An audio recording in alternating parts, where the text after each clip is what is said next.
In a study of some 70,000 people in California, researchers found that 91% of patients with Omicron were less likely to die and were half as likely to be hospitalized than those who had the Delta strain.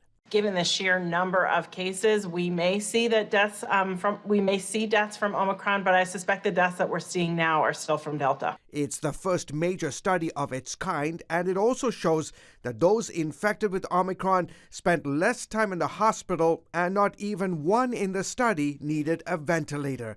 But a word of caution. The problem is that for unvaccinated people or people who have not gotten boosted who are high risk, yes, and they may not end up on a ventilator, they're still getting quite sick from this.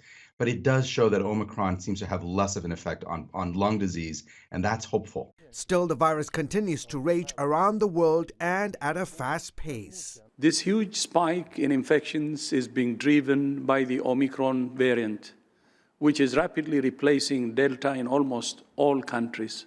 The World Health Organization warning Wednesday that a record 15 million new COVID-19 infections were reported across the globe in a single week.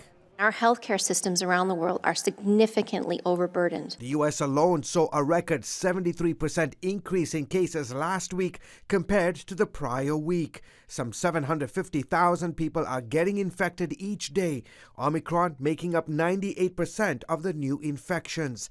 The CDC releasing this stunning map showing almost every county in the country reporting COVID cases since December. Virtually everybody is going to wind up getting exposed and likely get infected. But if you're vaccinated and if you're boosted, the chances of you getting sick are very, very low. Meanwhile, federal health officials are urging Americans to replace those cloth masks with KN95 or N95 masks if possible for better protection.